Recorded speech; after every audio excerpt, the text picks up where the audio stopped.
As you get settled and, get your lunch, we're going to get started here.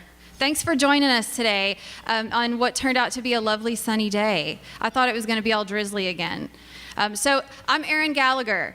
I'm the Director of Collection Services at Reed College, and I am the lucky hostess with the mostess of the end of conference Poll-a-palooza. Thanks for being here. So my co-host this year is the intrepid Nicole Amaduri, Senior Account Manager with Springer Nature, and someone who I am proud to call a dear friend for a few years now. So we're dealing with a couple of firsts for this year's Poll-a-palooza. It's the first time that we have an all-woman duo hosting the Palooza. And in the true spirit of the Charleston Conference, I believe this is the first time we have a librarian vendor co-hosting phenomenon. Yeah, all right. So this is my 4th year doing the Poll-a-palooza. I almost can't believe it. It still seems like it was just yesterday that it was 2014 and we were in this other room, and I think there were like 10 of y'all in there with me. Who was here for the 2014 Poll-a-palooza? Yes, okay. All right, who was here for 2015? All right, how about 2016? Who's here this year? Okay, so we have some people who have been here all 4 years then. Thank you for continuing to come to this and enjoy this closing session. It's probably my favorite part of the conference at this point. I also want to give a huge thanks to Katina, to Tom, to Leah, and to all the organizers who, for some reason or another, keep letting me do this every year. Thank you so much. A big hand to them.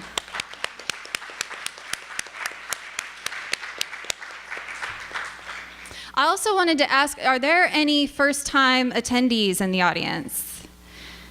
Thank you for, yeah. How about any up-and-comers from the up-and-coming recognition? Oh, okay, well,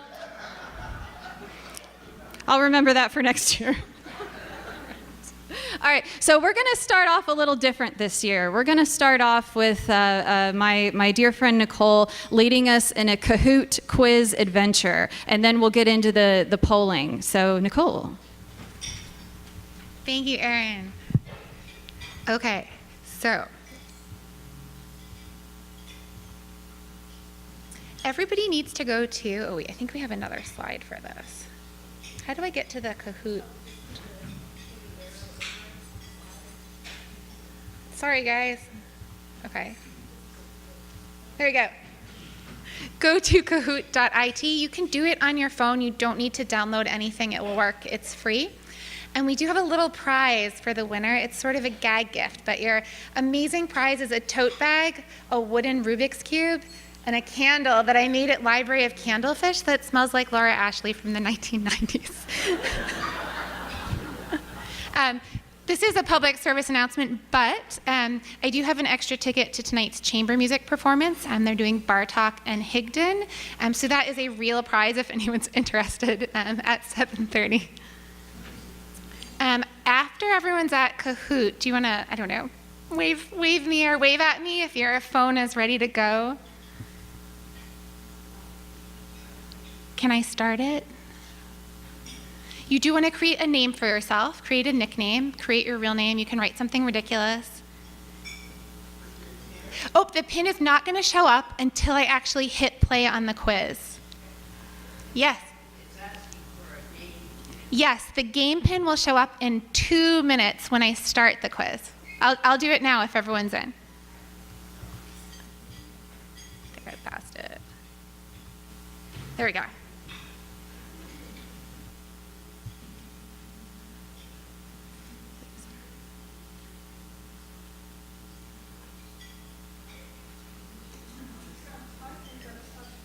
It worked a minute ago.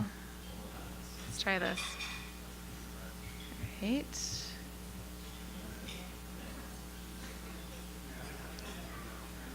Clearly, I'm not as tech savvy as Erin. Yep. Is Chet here? Oh, there we go. Phew.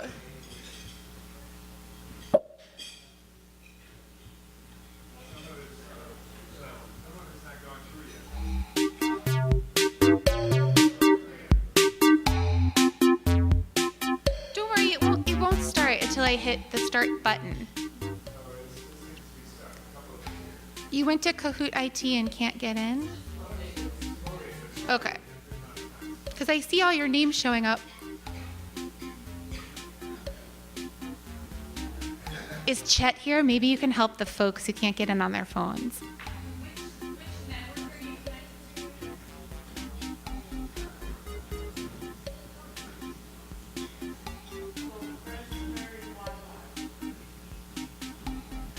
Try Charleston Conference.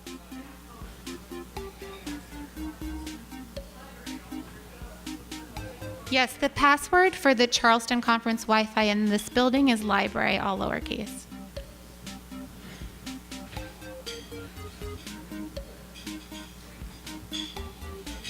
We're making you earn your lunch with technology. So make sure you enter the PIN, the game PIN that's showing up.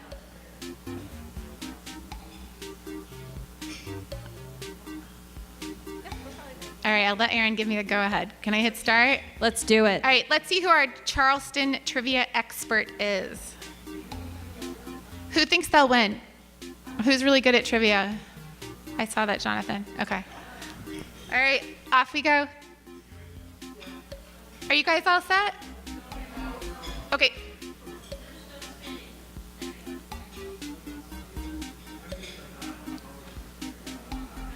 What do you think? How much longer should we wait?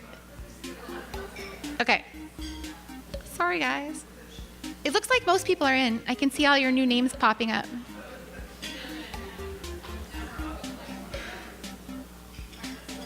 All right, off we go.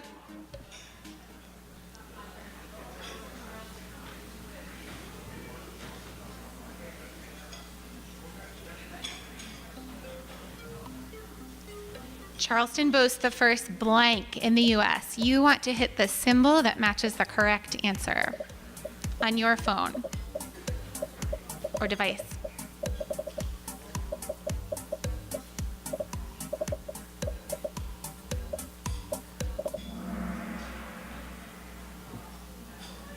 All right, let's see who's winning. All right, cereals live, is that right? Very fast fingers. Correct answer is all. The correct answer was all. Okay. Which animal is the official state amphibian of South Carolina?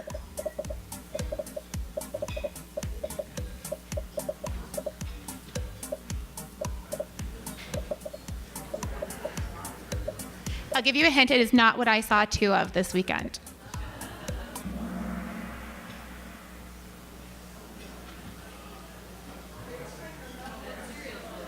Ooh, Cereals Lib is still leading the way. That's a really clever name, too. Cereals Lib, that's cute. So I believe the correct answer was salamander.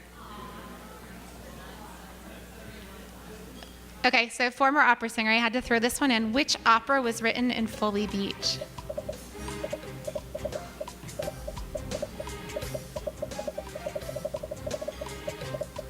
Bambino, Susanna, Porgy and Bess, or Of Mice and Men?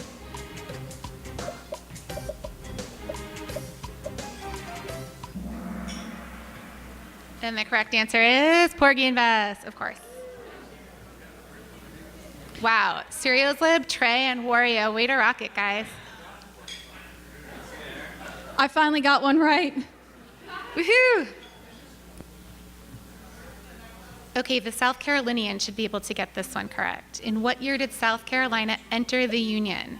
1786, 1787, 1788, 1789.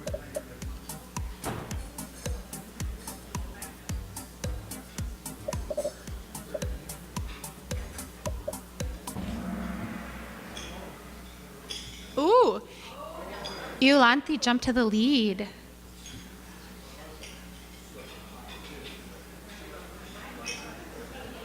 Okay, which flower was first imported to the U.S. via Charleston and named after a famous Charlestonian?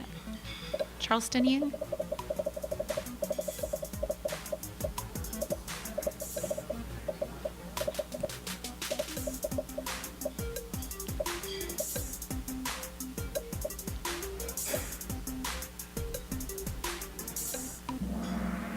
The correct answer is gardenia. I knew magnolia would trick you guys. All right, Iolanthe, can you give us a wave? Come see us after the session. We have prizes for you. Thanks for playing along. I'm going to turn it back over to Erin, and we will get the official conference questions kicked off. Whoops. Here, we should be able to switch it back, right? There you go. Okay. What do I do now? Let's see. You should be here, right? Yeah. I'll immediately take over. Thanks.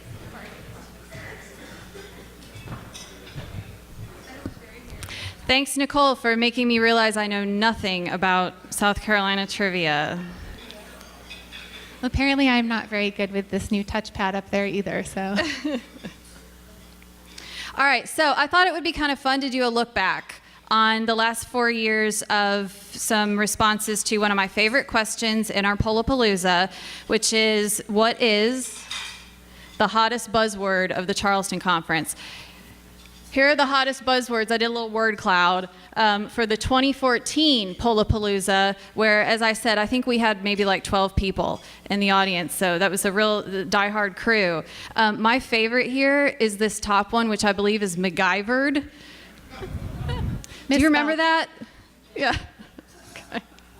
Also, look, we have STLs, DDA, e-textbooks. Let's see how this changed for 2015. We got a lot more responses. First of all, the word katina is in this one. Also, I think that, the way this word cloud works, it separates out phrases sometimes because the word scalding is on here, and I swear that has to be coffee, right? Like scalding coffee. We see open access is a big one this year.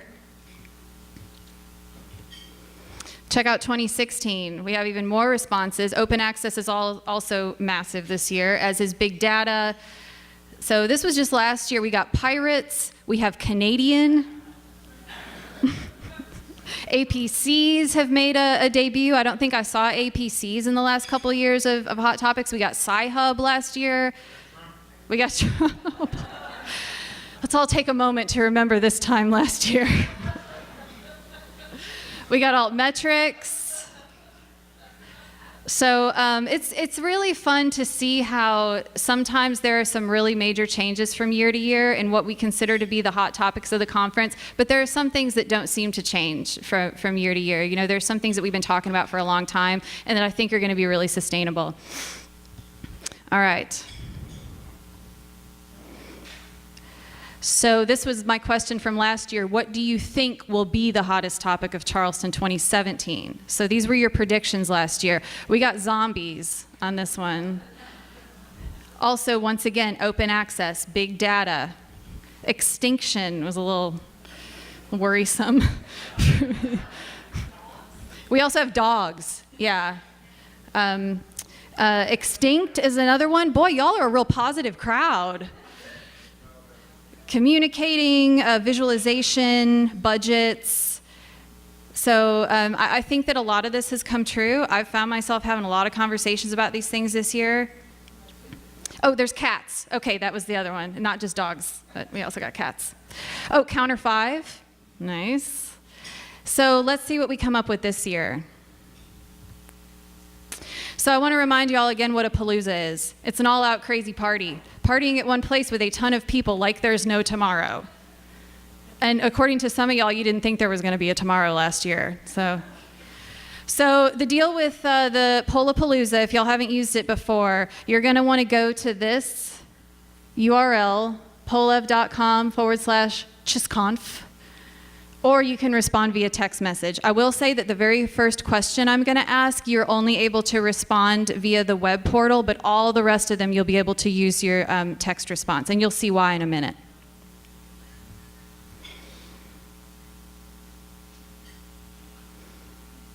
All right, so talk amongst yourselves for a moment while I get this going.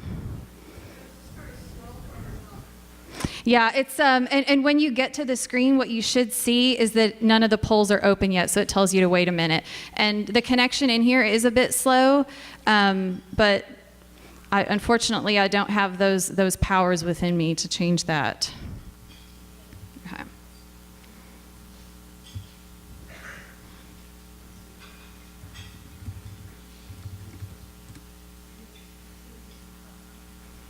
Anybody see any good movies lately?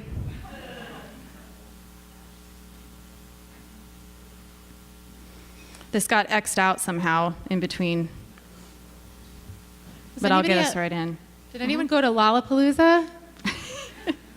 Oh yeah, the good only one question. that was there.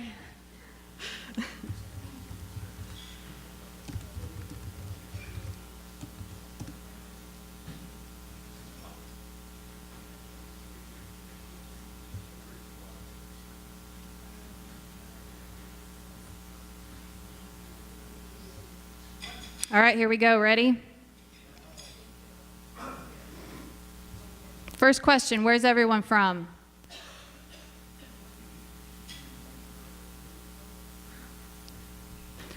Where are you as an individual from? Or where do you at least want to say you're from? I won't know.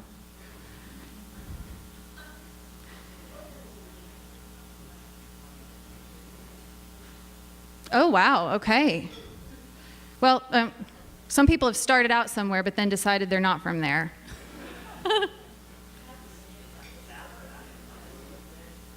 Where's the Floridians? I know y'all are out there. You have to get on the exact city also. No, I'm just kidding. Okay. Who's from Antarctica? Oh, Antarctica. Is Ernest Shackleton in the audience? Last year we had some people who were from the middle of the ocean. I don't see that this year. Nobody's from like the middle part of the U.S.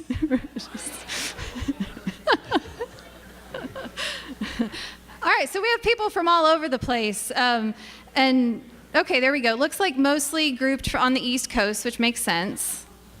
Thanks for traveling from here and far. All right, I'm going to be moving on. Ooh, someone's here from Africa. Yeah. I think they get the informal prize for this travel, although that Antarctica was a little rough. Oh, there we go, middle of the ocean. Perfect, okay.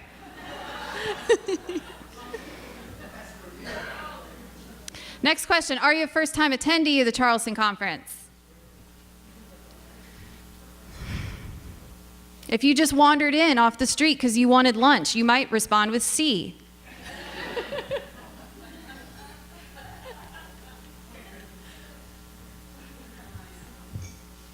Now, this is always interesting to see, you know, who are the repeaters, and we look like we got a pretty even kind of neck and neck going on here. If you're a first timer, what do you think? You're having a good time? It's been fun? All right. All right, moving on. Oh, so I will say my first Charleston was 2010. It was my first professional conference as a newly minted librarian. I was working for a vendor at the time, and I have not missed a Charleston since, and I don't plan to miss any. It's the best conference out there, I think. Agreed. I will say, though, I sure wish that we had had the vendor showcase at that time in the Gallard Center. How does everybody pronounce that? Gilliard? Oh, really? You asked at the center? Oh, okay. All right. Well, if a South Carolinian said that, I believe it. Okay. I want to know, what's your favorite session format?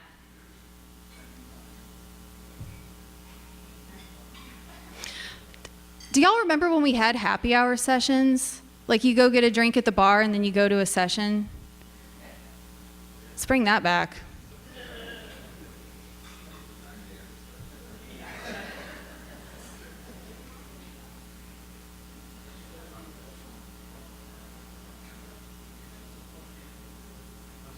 I should have added virtual posters this year. That was new. Shotgun, you're right, yeah. And innovative. Yeah, things are really changing. The next question could be, what's your favorite ice cream? And I could still have Neapolitan. All right, so concurrent has it, which is usually the case. But I think we have a compelling case for happy hour sessions next year. Maybe we should make this a happy hour session next year. I was just thinking that. That would actually be really fun. All right, so it's my favorite question. And what's the hottest buzzword of Charleston 2017? Oh, we got EBA coming up now. Artificial intelligence is new. I did not see that on any of our past years. Lots of privacy issues coming up here. Ethics.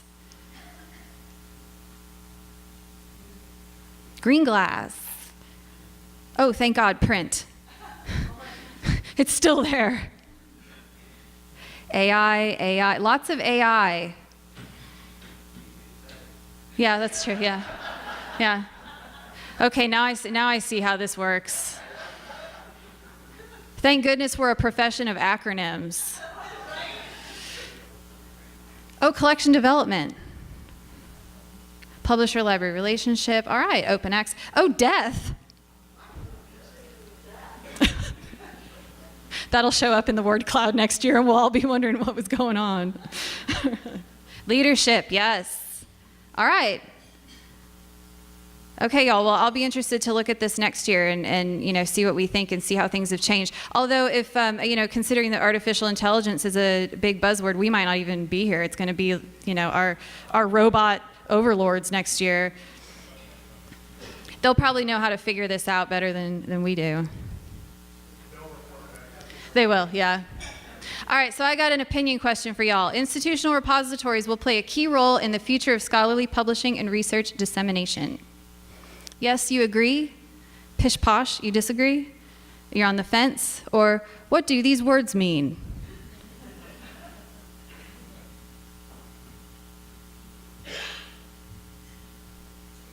Personally, I say that I agree, but I did a couple of really terrific Francis Marion Penthouse Suite interviews this week with some folks who gave me a lot of food for thought on the future of institutional repositories. All right, so we got a pretty good consensus here. If you're on the fence, by the way, I want everybody to be able to speak up. This should be a very informal conversation. So if you want the mic, we've got Nicole roaming with the mic. So if you want to add an interjection or some further thoughts or expand on your response, feel free to raise your hand or just holler out if you don't need the mic. I'm really interested, if you're on the fence, why?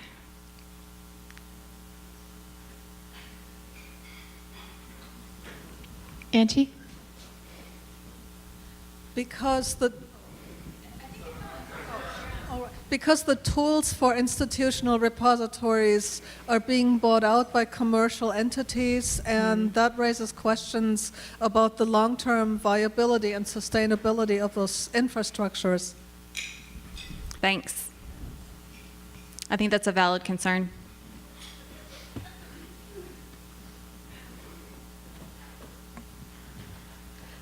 I'm going to play devil's advocate here, and I'm not necessarily thrilled by the acquisition of. Oh, I'm sorry. Thank you. You know me. I'm Chris Ferguson. I'm the Director of Technical Services at Murray State.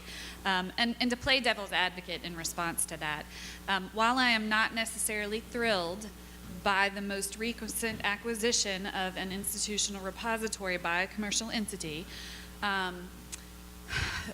to play devil's advocate in response to that, some would say that those acquisitions would give those institutional repositories, or the companies that own those institutional repositories, more resources to build and to develop and give them more long-term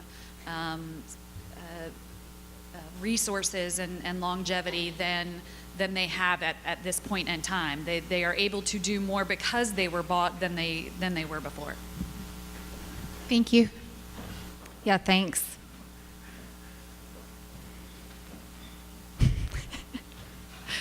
Nicole, you're going to get Mind a if I workout. squeeze through? Oh, thank goodness. I haven't had time to work out all week. Institutional repositories as they are today, that will not solve the research dissemination problem because they're too isolated from one another, and researchers if they need to find the information, there has to be a way of linking all these things together so people can find the information easily. And I think if that happens, then institutional repository will have a key role to play in scholarly publishing, but I don't think it will if that is.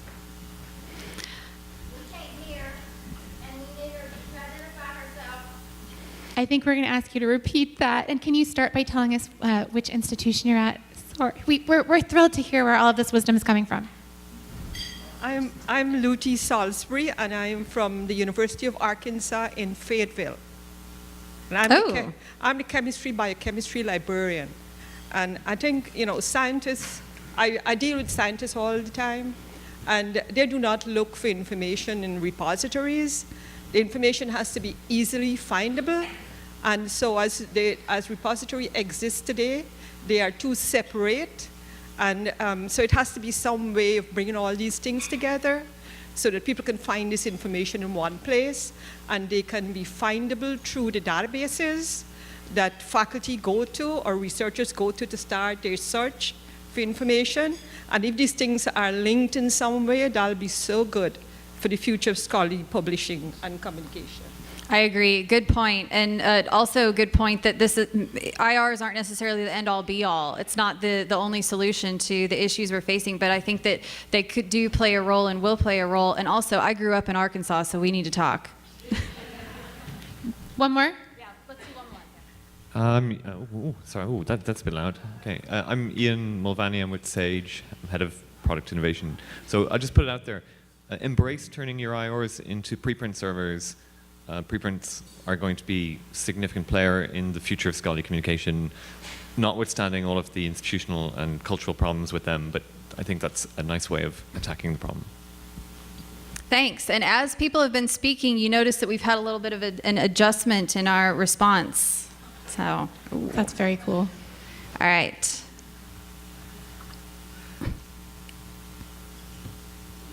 Hello.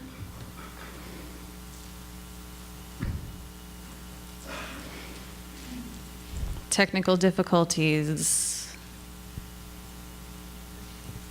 Can everyone give a big hand to Chet? He's our IT guy fixing all these issues for us today. It just totally went white. So that's the web. Yeah, it must be.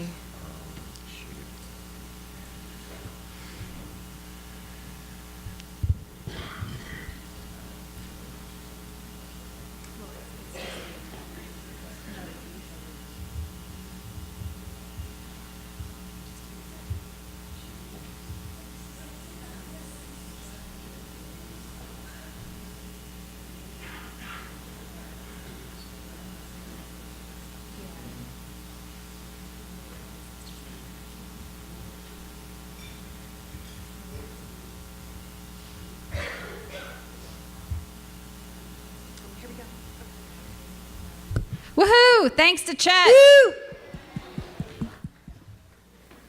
Oh, y'all already started responding. Okay, so this is my selfish question. What's the best book you've read this year? Give me reading recommendations.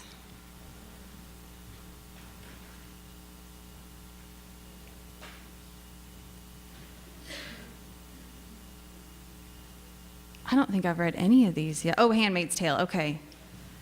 That's a good classic.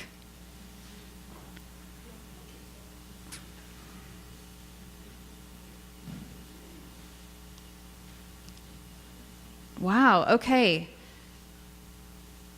Lots of good books. Imagine a whole room of people who like to read.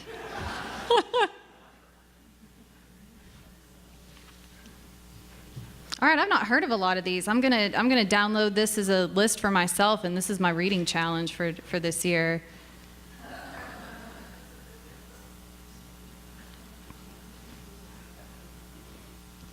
So I just finished reading this book called Adrift that was a bestseller, I think, in the 80s about this man who spent 76 days alone in a raft in the Atlantic.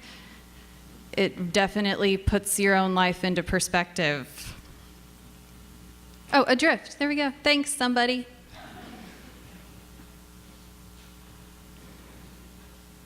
All right, lots of good books. I'm going to make sure I didn't miss a question somehow in that little... Oh, wait. My Life with Prince? That sounds really good. I wonder who just read that one.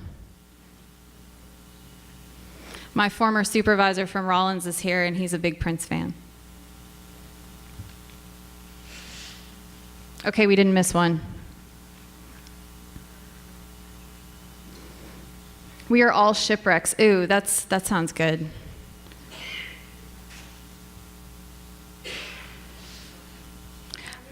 Question: if artificial intelligence could make your life easier by replacing or augmenting an existing service, what would you choose?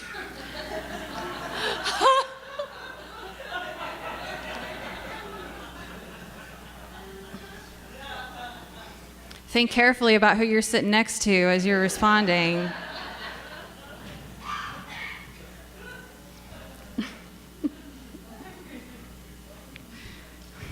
Looks like we all really love collections analysis. I really do, but...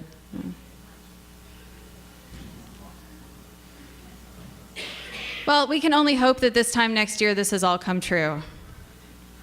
Do we have time for an... Okay. Sure. Okay, I'm going to make an argument that we should all be voting for the last one, for ourselves, because our roles as professionals should always be to attempt to make ourselves redundant. So we should be looking at the things that we do that take our time that we don't need to spend that time on, and hoping that AI will help remove those tasks from our workloads. Anybody else? What did I miss? What else would you add to this list? Shelving. Shelving. Did everyone hear that? Yes. Very good. Oh, someone is doing that. I saw it. Like We got a hand in the back, too. Somebody's library is using robots to shelve. I would add shelf reading to that, so shelving and the shelf reading / missing book location. Shelf reading, all right. Ooh, we could put homing devices in all the missing books. Ah. Voting records, you said? Oh, loading records. It's on my mind today. All right. Loading records. Yeah, that sounds great. I would vote for that one. All right, good ideas out there. This is one of my favorites, too. What's your favorite restaurant in Charleston?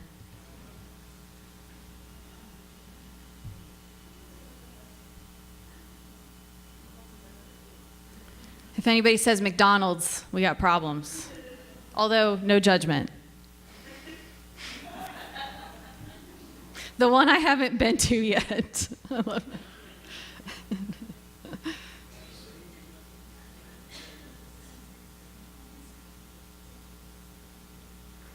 All right. Me too. Is that the wreck of the Richard and Charlene? Yes. That is my all-time favorite. What a great name for a restaurant, too. They used to take no credit cards. They closed at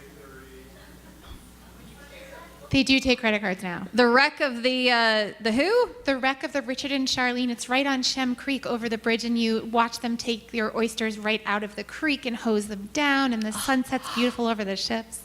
That sounds so good. The wreck of the Richard and Charlene in Mount Pleasant. The directions on their website is you go and take that exit road on the road and turn into a dirt road. When the road ends, keep going. Yep. We're a red door on the right, and we don't look like a restaurant. Everybody got that? And a black cat. I like the wreck of the Edmund Fitzgerald myself. All right, so lots of good suggestions here. I was at Rue de Jean last night, and it was delicious.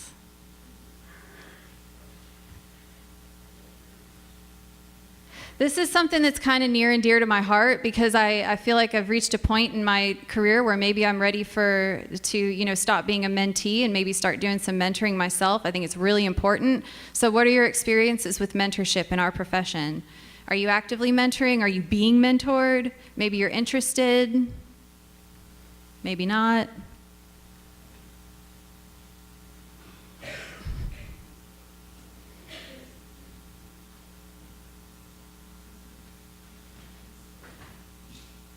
Those of you who are saying other, I would love to hear from you.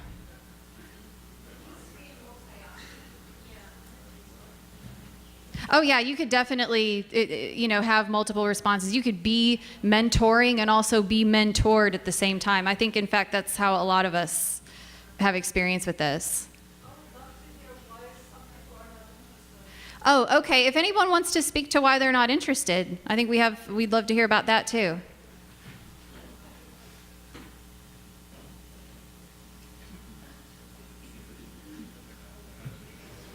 Maybe that's something that artificial intelligence can start doing for us.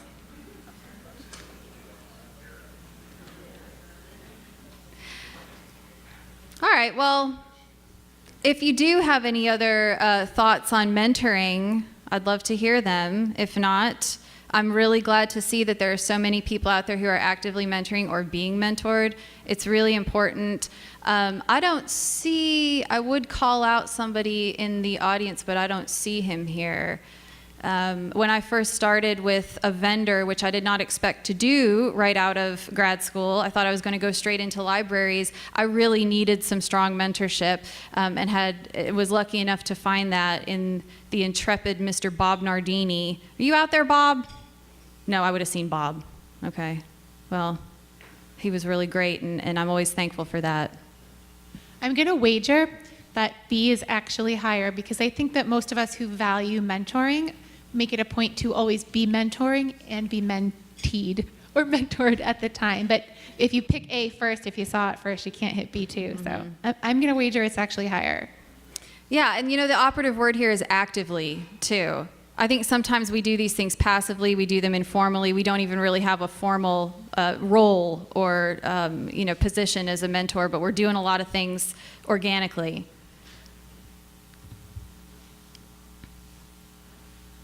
I always like to know if you'll be implementing any programs or adjusting existing programs at your library or within your organization based on what you've learned here. And I would definitely like to hear from people, what would that be? What are some examples?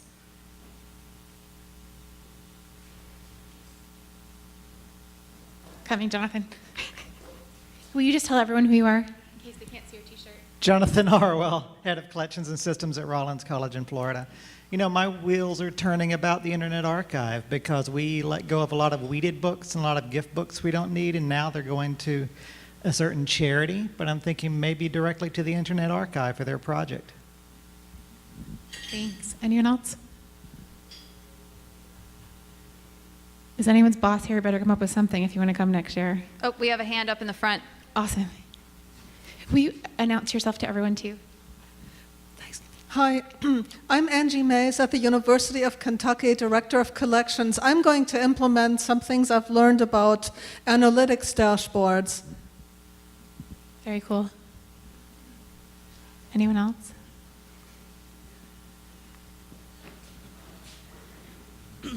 Hi, hello.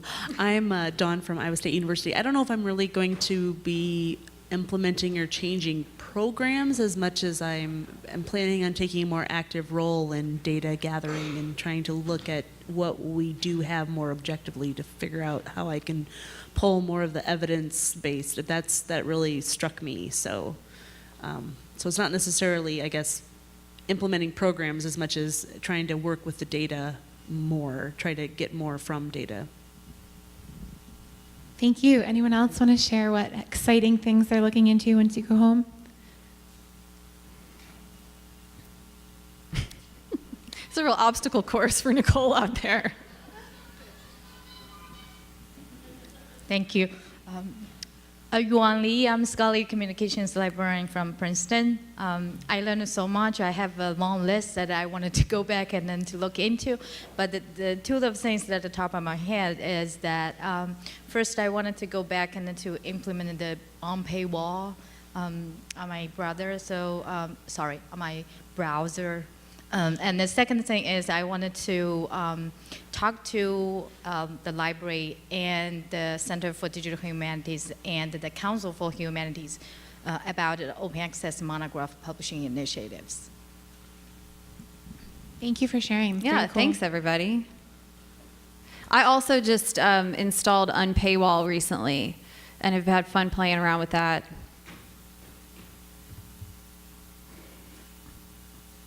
All right, so this is one that I threw in just a few minutes before we started because it's something that came up in a lot of different sessions this year, and it seemed like there was a lot more talk about this year than last year. So do you provide copyright education to faculty and researchers at your institution or within your organization? To be honest with y'all, my answer is C. I would like to, but I need to educate myself a lot first before I'm able to help others. Yes, we got a hand up front. Coming. Nicole is a runner, by the way. I'm most impressed that she's doing this in heels, in a dress, in and amongst these tables on a hardwood floor. Can we all give Nicole a round of applause, please? Thank you. I want to see a fourth option here, so I'm not voting because I need a none of the above or a fourth option here, which is my library needs to do it, but it's not within my area of responsibility, and I need to figure out how I can persuade my administration to make this a part of our library's function. So we've identified it. I think we see it as an area of need, but we don't have someone responsible. So it's not that I personally can take it on. I don't see it as a need of educating myself, but I see it as a need for our library, and we need to figure out how to incorporate that into our workflow. That's my option and what I'm voting for. I don't know if I had room to add that one as a fourth option, but it was. But that was a really good point. I also don't know if I would be the person at my institution who would necessarily be responsible for this. For those of you who said yes, is it actually within your role? Would anyone want to speak to whether or not it's part of your role or if it's just someone else in your organization? Okay.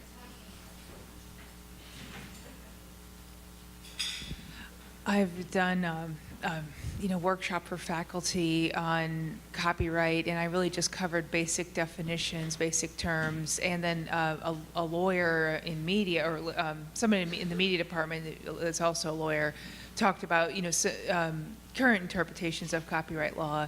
But I'm a liaison, so I do a lot of instruction and user services.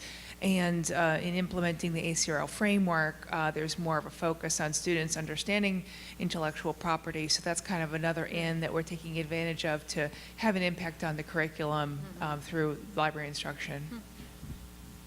I hadn't actually thought of that, how to incorporate this into the framework and how to build it into an instructional methodology, I guess, or get students thinking about this early in their careers. Did you announce where you're from? Did I miss that? Mary Ellen Sloan from Middle Tennessee State University, and students, everybody knows this, but I guess it's worth repeating again that in the days of click and copy and click and paste, the students don't have as much of an understanding of intellectual property as they really are going to have in their adult lives, and so as our faculty and programs seek to give students a round education in their fields, we have that opportunity to say, here's what the library can do for your curriculum. We can teach students about ethical use of information. That's the way we frame it, but in the context of different disciplines, they may use different terms. Mm-hmm. Thanks. Thank you. We definitely had another hand. You changed your mind. Oh, no, here she goes. I'm burning off all of the Southern food I've eaten this week. Thank you for running so fast. Copyright education is not it's kind of a yes and no slash no role of part of a scholarly communications office. Our role in copyright is really only limited to authorize advising faculty in publishing contract, help them determine, what an open access option is, and then whether or not they should publish in open access journals like that. But I think this is a key service area that we identify we should work in. So I talked to our general counsel. We have a very supportive and cooperative university council. So now university council and work with the scholarly communication office we develop a copyright open access roadshow on campus. So currently we doing this department to department to the faculty meeting. It's 20 to 30 minutes. It's a short roadshow presentation, and then just including very brief information about our copyright and open access, our open access policy, etc. And then the goal for this roadshow is to give them information on what is available on campus and who should contact when they have the basic questions like that. Thanks. That's very impressive, actually. That's inspiring. Heidi, will you introduce yourself? Hi, my name's Heidi Bush, and I'm from the University of Tennessee at Martin. Recently, actually, at the beginning of this semester, maybe summer, our faculty were instructed by our legal counsel on copyright protections, that type of thing. And they invited the library to come and talk and speak with the entire faculty. So just making sure that you open the door to that communication with your legal counsel on a starting basis before you get into trouble might be a solution for some of our problems.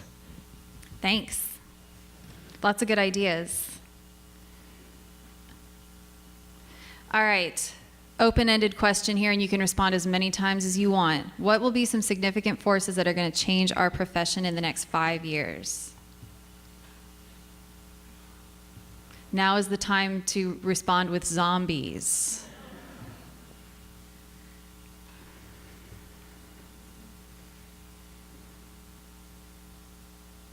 Oh boy. Terminators. Oh no. The singularity is coming. Retirement of upper management. Very, very important. Seeing lots of centralization of staff. That's also been something that I've seen come up in a lot of sessions this week.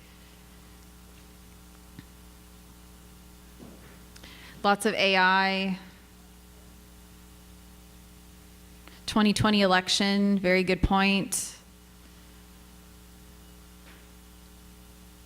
All right, so we have all the answers in this room.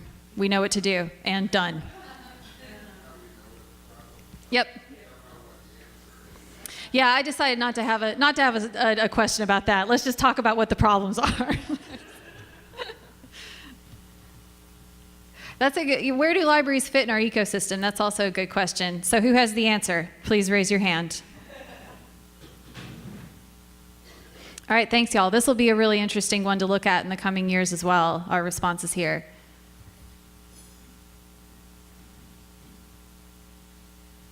If you could rename your library with a recent popular movie title, what would it be?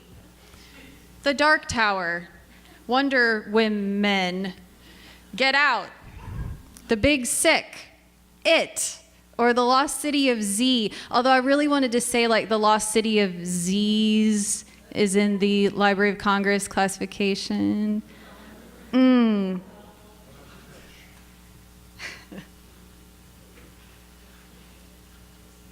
Any others I haven't thought of that would have been really good for this? I admit I don't see a lot of movies anymore.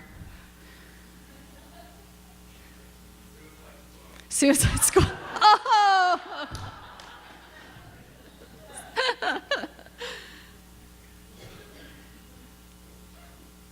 I like that. Wonder Women. Yes. I read the book Lost City of Z, but I haven't seen the movie. Was it good? Anybody see it? Yeah? It was good? Okay. All right, well, if there are any others I haven't thought of, come and tell me afterward because I need movie recommendations.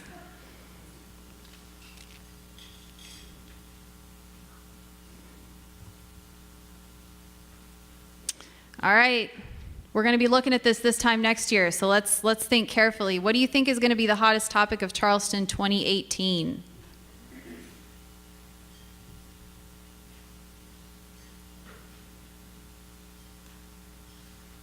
Oh,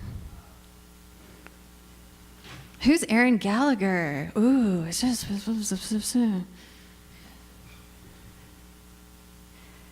cats, analytics, open access, and how to find it. That sounds like a good book title. Elsevier buying something else.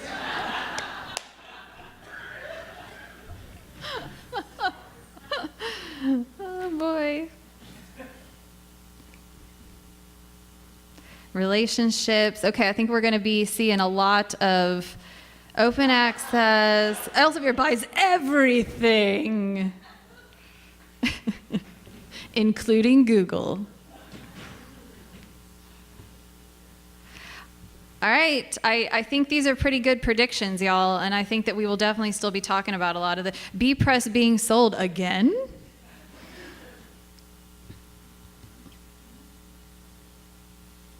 Lean library. What is that referring to?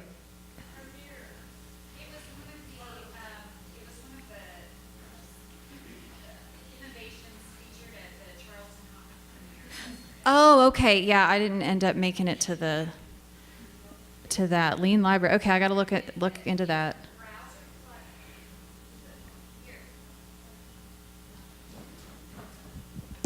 Sorry, this is Chris Ferguson at Murray State again. So Lean Library was featured at the Charleston Conference premieres yesterday, and it's a browser plugin that is supposed to streamline access to electronic resources. So it allows your users to, it's a plugin that you download to your browser and affiliate with your library, and then it will, with 2 clicks, it will recognize that your users are trying to access an electronic resource, and then allow them to get into any of your electronic resources with just 2 clicks. And it's supposed to really kind of cut out the middleman and eliminate a lot of the hassle of accessing electronic resources. Yes. Mm-hmm. Yes, it does. No, there was a separate, the Discover Local was a separate resource that was there also, but Lean Library was there, so. Yeah, fewer clicks is always nice. I thought Lean Library was maybe like a new frozen dinner thing, like lean cuisine, but you're going to eat it in the library.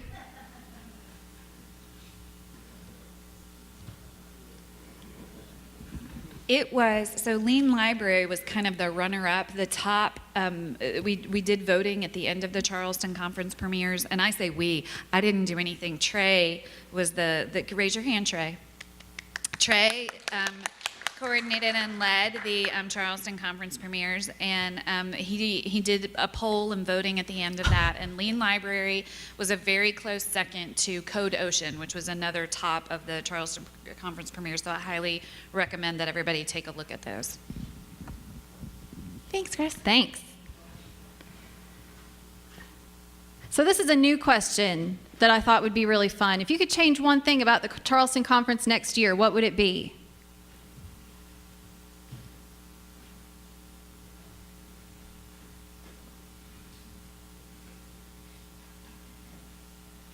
Oh my, midnight sessions. For those of us coming from the West Coast who can't sleep all night. Aw, no rain, that'd be nice. Small library focus sessions, I like that. I'm coming from a very small library. More shuttles, more candy. Are we taking note of more candy? That was, okay. Longer time slots. Bring back the bar sessions. Yeah, I used my AI to.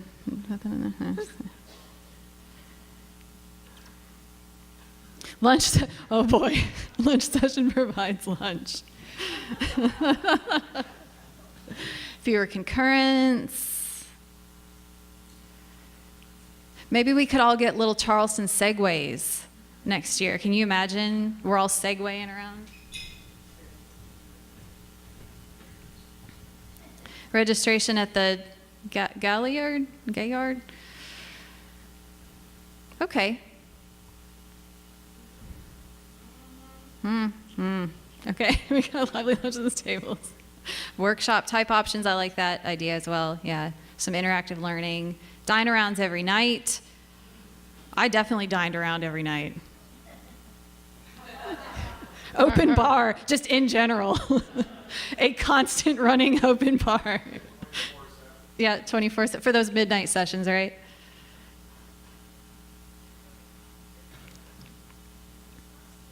Oh, a 5K again. Nicole, is that you? I would love to plan one. Reusable coffee cups. All right, so we got some good suggestions, and we have some critical masses of suggestions here. Sessions for small libraries. I appreciate that. Non-academic. Interesting. Can we show? Ooh, my mic went out. Can I just see who is from a non-academic library here? So a handful. Great. Welcome. More plenaries. The name, more seats. All right. Okay, well, if you have any other ideas, feel free to share them. Mentors for first time, that's a good idea as well, talking about mentorship. Feel free to come up and share them, and, I'll take note and spread these ideas along on conferences. 11 speakers. Whew. Okay, sorry, but I'm moving on. All right, this is my last and one of my favorite questions, because I want y'all to get creative here. What about ideas for the theme of Charleston Conference 2018? I don't know yet that we have ever actually picked one of these responses as the theme, but I'm still holding out hope. Cats! Y'all know there's a cat cafe or like a cat bar down the street. It's called Pounce. Has anybody been in there? Oh my gosh, room full of librarians, and we haven't been in the dang cat cafe. I'm organizing a field trip there after this session if anyone wants to join me. Oh, maybe we could combine this session with a roving cat cafe. Oh, I love this theme. So few people pay attention to the theme. Why bother?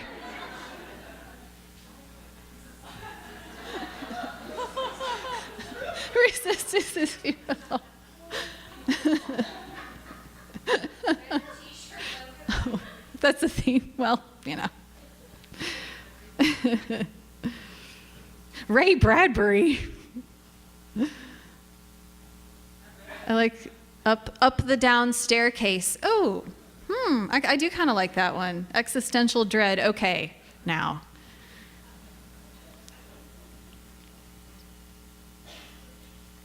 Out the indoor? How about in through the outdoor? Who's on first? Libraries in the upside. Ooh, I like that. Who's a Stranger Things fan? Woo! Okay. Maybe Stranger Things is going to be the theme of the conference next year. Onward, onward. All right, these are great ideas, y'all. Ebooks, journals, and vendors. Oh my, ooh, that's good. Sailing the Good Ship Discovery. I love these. Game of Thrones. Now we're getting clever. I would expect nothing less from this crew. Ennui? Oh. Okay. All right, I believe that was my last question. Thank you so much for joining. I hope you enjoyed your lunch. I don't know how much longer they're going to keep letting me do this, so thanks for being here, and I hope to see y'all around this afternoon, and everybody have a safe travel home. Good night. Woo! Thanks again, Nicole.